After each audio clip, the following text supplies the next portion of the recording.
Знаешь, с годами еще больней. Мы вот пришли с такой целью, чтобы рассказать о семействе Оси, встали на защиту своей родины. Пятеро братьев ушли на фронт из одной семьи. Старший брат Сократ Камшишевич, следующий Владимир Камшишевич, это наш отец, Дмитрий Константинович, то тоже их брат, и два молодых брата их, которым не было достаточно лет, чтобы идти на фронт, но они, никому не сказав,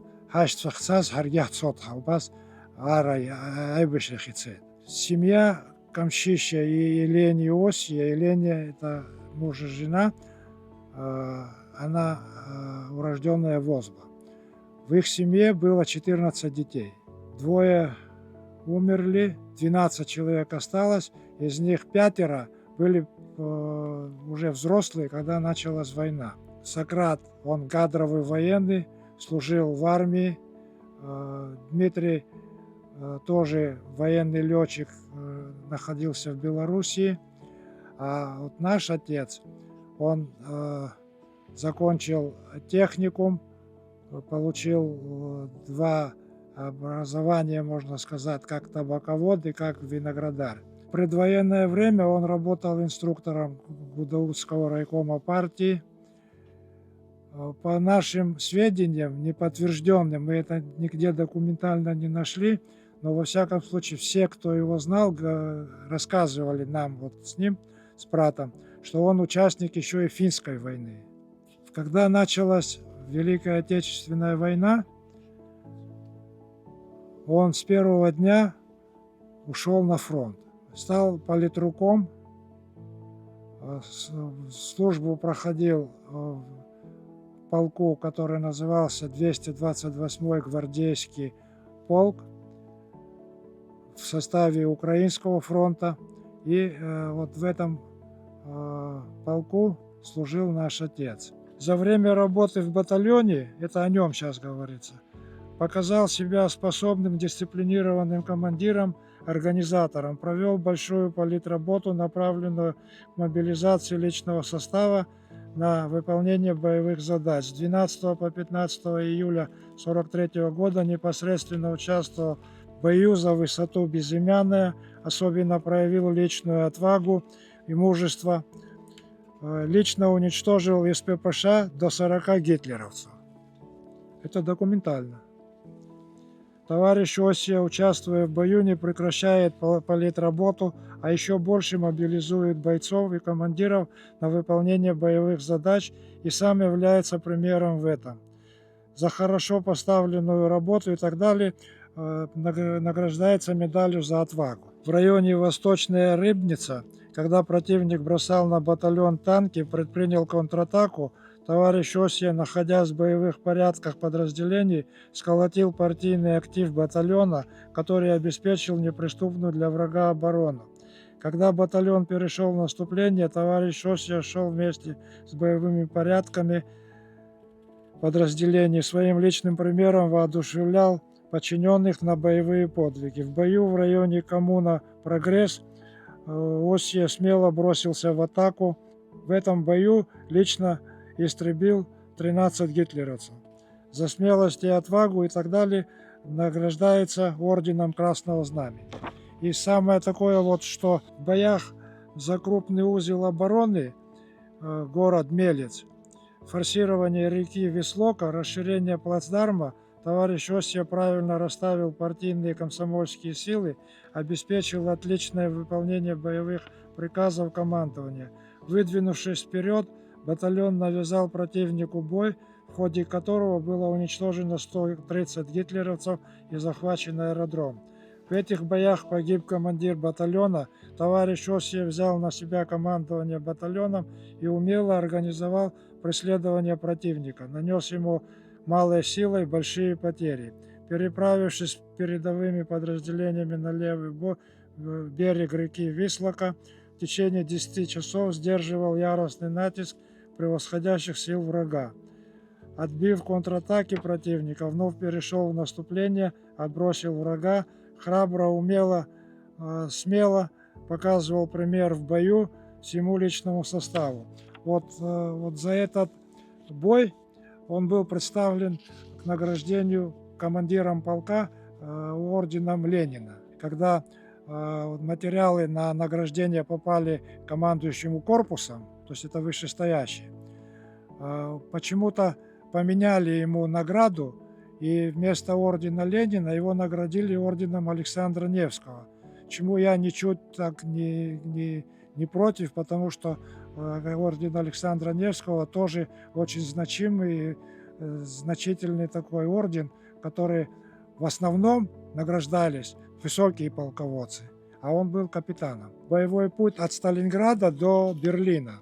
Вот. Но в ходе боевых действий он вместе со своими подразделениями освобождал Житомир, Ровно, Винницу, Ковель, Львов и так далее. Потом Дрезден, потом Берлин и закончил войну в Праге. За все вот эти заслуги он награжден орденом Александра Невского, 2 орденами Красного Знамени Отечественной войны, орденом Красного Знамени, боевого Красного Знамени, орден Красной Звезды и 3 медали за это Сталинград, за Берлин и за Прагу.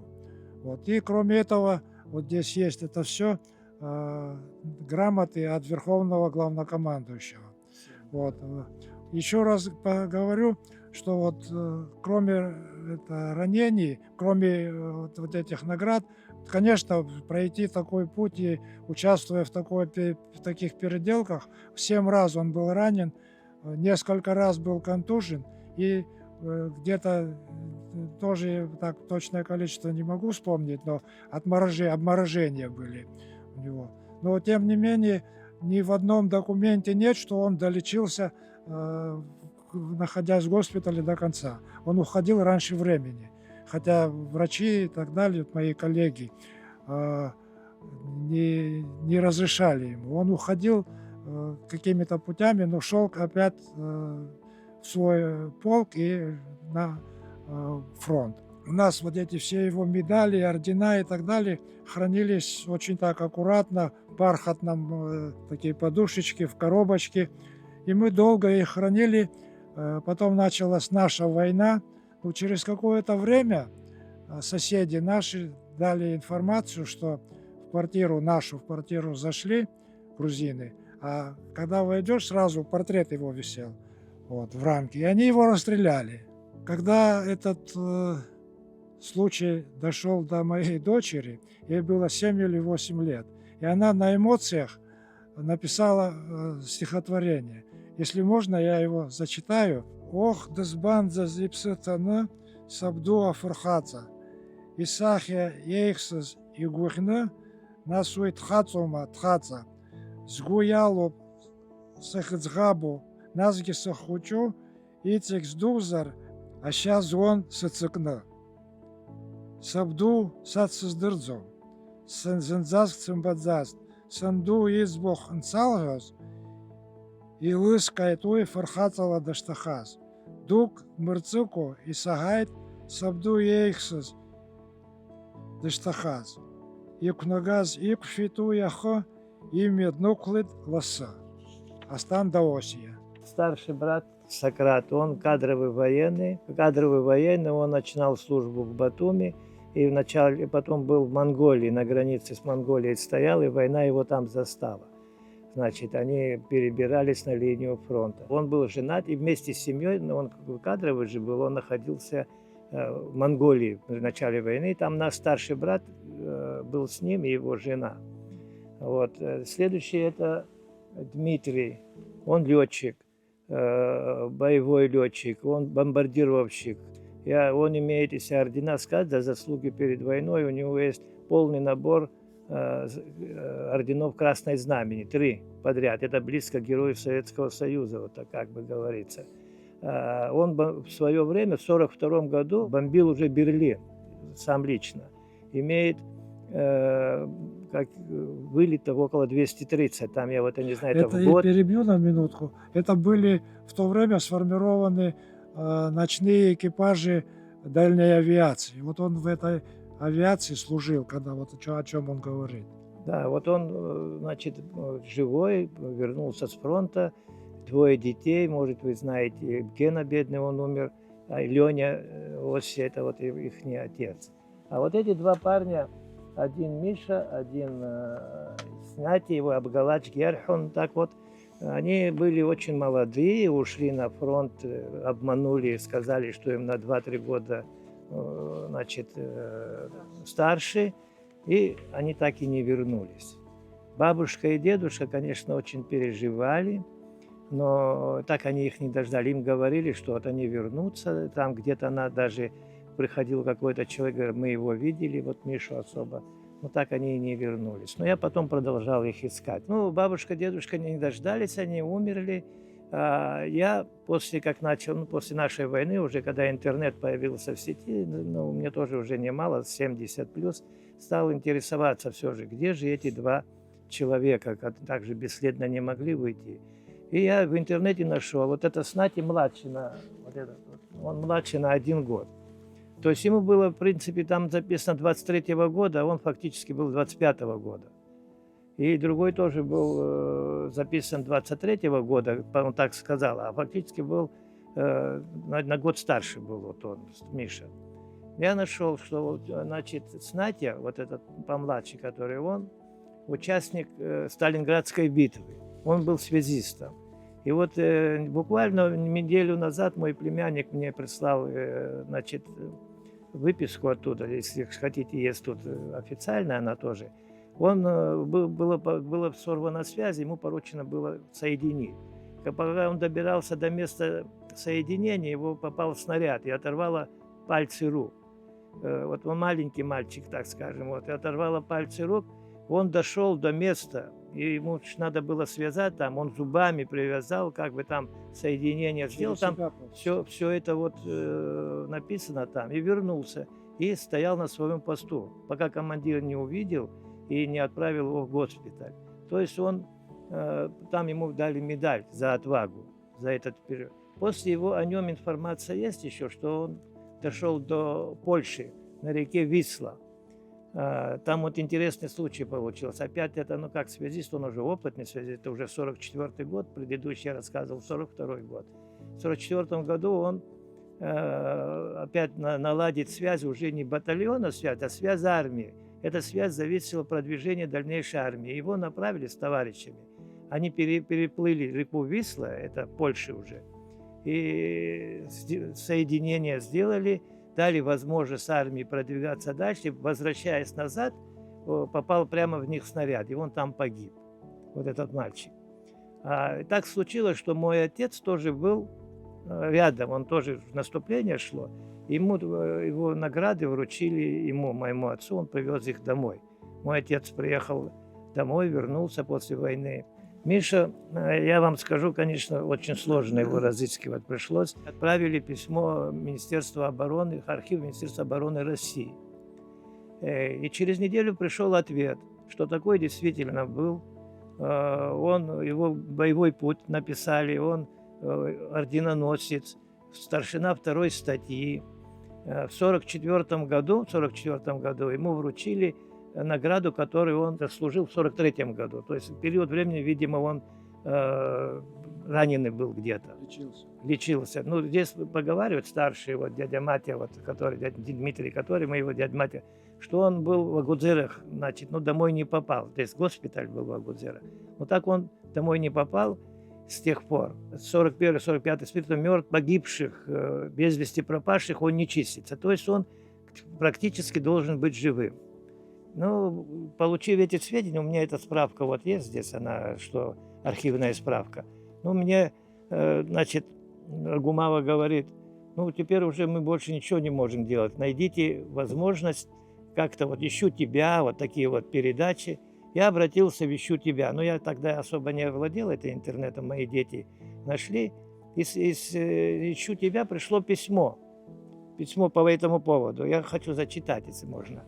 Вот работая с архивом газеты «Красная звезда», обнаружил письмо Сократа Осия, вот одного из братьев Михаила Осия, опубликовано в номере 240 за 11 октября 1941 года. То есть война началась, а он уже на фронте находится. Это в июне же война. Вот его письмо. «Не позорьте семьи нашей». Это в «Красной звезде». «Родные мои братья Володя и Митя». Ну, Дмитрий его Митя дома звали. Не имею сведений о вас, не зная, где вы сейчас находитесь. Я решил обратиться к вам с письмом через Красную звезду. Война с фашистскими гадами требует от нас напряжения всех сил, большого умения и храбрости. Я не знаю, как вы деретесь с врагом, поэтому считаю своим долгом сказать. Помните, гитлеровских бандитов надо истреблять беспощадно. В обороне нужно быть стойкими, дерзкими и действовать всегда дружно и не оглядываться назад. Мы имеем перед собой противника, коварного и жестокого, который хочет нашей гибели. И не позорьте семьи нашей, бейтесь храбро. Мне неизвестно, живы ли вы все. Но если даже кто-нибудь из вас будет убит, я приму это известие с твердостью. Смерть на войне никого не должна страшить. Пишет, вот видите, это война без жертв не бывает. На месте одного убитого в наши ряды встанут двое-трое. Я готов, дорогие братья, как и вы, встать на защиту Родины. Хотелось бы сражаться бок о бок с вами. Но если не придется бить врага совместно, что ж, будем драться порознь. Передайте горячий привет своим товарищам по полку. Ваш брат Сократ Осия. Вот всегда с таким вот это вот он написал, это вот в розыске, когда было вот это, он искал Мишу, а вот такое письмо нашли. Владимир, наш отец, пишет Сократу. Вот 18 июня 1942 года мы находились в тылу врага. Стояла задача переплыть на другой берег Азовского моря. Я бросил все, кроме портбилета и автомата. Автомат взял в правую руку, портбилет в зубы, а левой рукой я плыл по воде. Все не расскажешь. Враг был разбит вдребезги. Вернусь с победой, расскажу. Вот вернусь с победой не получилось, потому что в 1944 году Сократ, я говорил, в одном из боев, где они находились, отражали атаки немцев, пояс в ледяной воде. И вот это все около суток, если не больше. Вот, подействовало на его здоровье, его в госпитале отказались лечить и привезли домой, и он в 1944 году умер. Так что они не встретились. Наш отец вернулся в 1946 году, работал заврайфо в Гудаутском районе. Мама была молодая, по-моему, ей лет 17 или 18 было, а ему 33 года было. Но она рассказывала, что когда вот эти ордена и медали его увидел, схила Гетлей. Ну и в 1953 году он умер. Мне было 5 лет, ему 2 года. Вот. Мы практически его не помним. От ран войны, все это и так далее. 7 ранений, контузии, обморожения, это все сказалось, видимо. И в 38 лет он умер. Маме было тогда 21 или 22 года. Она больше замуж не вышла, вот нас воспитала как могла. Из нашего села Кланурхо, из фамилии Осия, ушли на фронт 18 человек или 17, я сейчас хорошо не помню. Борис Осия, Иродион Осия, Ясон Осия, Макса Осия, Алешка Гаяхот уже и до сих пор, потому что он ушел еще младший вот этих ребят был. Село Ктол, там тоже иосифцы живут, оттуда ушло человек 10, так я знаю. Там Африкан, Коля, Илико, Джоджа. И только Джоджа вернулся с фронта. Остальные все погибли. Отца своего не помним, но мы его знаем, его образ перед нами по рассказам мамы. Но она тоже мало чего знала. Большей частью его друзья. И вот это все, когда они рассказывали, я гордился тем, что у меня вот такой отец. Это семейство Владимира Осия. Нас сейчас 21 человек. Это мы, вот, сыновья, внуки, правнуки, невестки, зятья. 21 человек. Но он умер слишком рано, 38 лет. Ну, вот эти люди, наше его семейство, которое сейчас есть, мы всегда его помним. Вот сейчас 9 мая хотим поехать на могилу, помнить его однополчан, его братьев, там весь клан Урхинских всех, потому что никто уже не остался. По его стопам, я думаю, что пошел его внук, которого зовут тоже Владимир. Владимир Осия, это мой сын. Он сейчас на военной операции в Украине и добивает тех негодяев, которых его дед не добил. Наши старшее поколение говорили, что война – это жестокость. Ее надо забывать. Но только забудешь, начинается новая война. К сожалению, уроки истории ни к чему не приводят.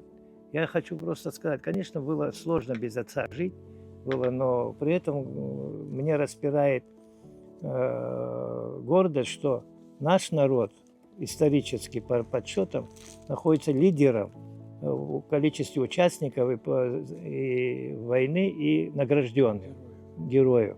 Награжден лидером, в процентном отношении. Этим горжусь. Очень сложно было жить без отца. У нас дяди были, мать бедная нас воспитала, она в 22 года осталась вдовой, как бы говорится. Но все равно было, конечно, чтобы он рядом, но она нам не дала.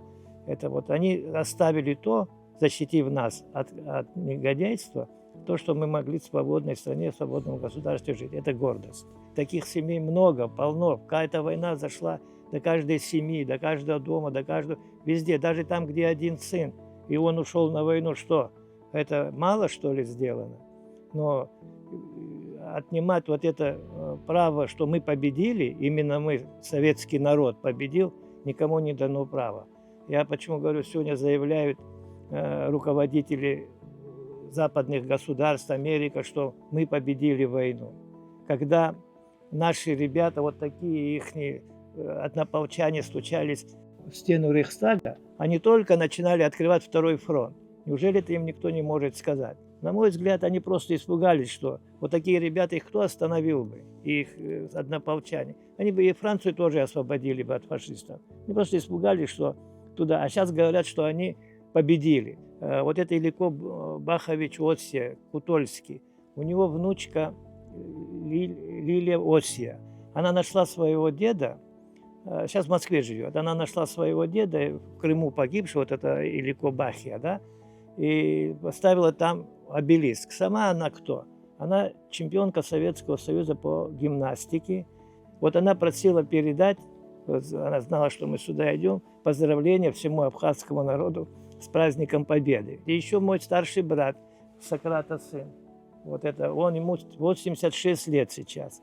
Он звонил вчера, я ему рассказал, что вот так мы будем говорить об этих. Он говорит, передайте, ему 86 лет, у него тоже внук есть, дети есть. Поздравления этих двух людей я персонально хочу поздравить с праздником Победы, они просили передать. Весь народ Абхазии, не абхазский народ, а весь народ Абхазии. От имени моего сына, который сейчас участвует в этой войне на Украине, тоже хочу от его имени поздравить в первую очередь ветеранов войны, которые остались, их, к сожалению, очень мало, и весь народ Абхазии с Днем Победы.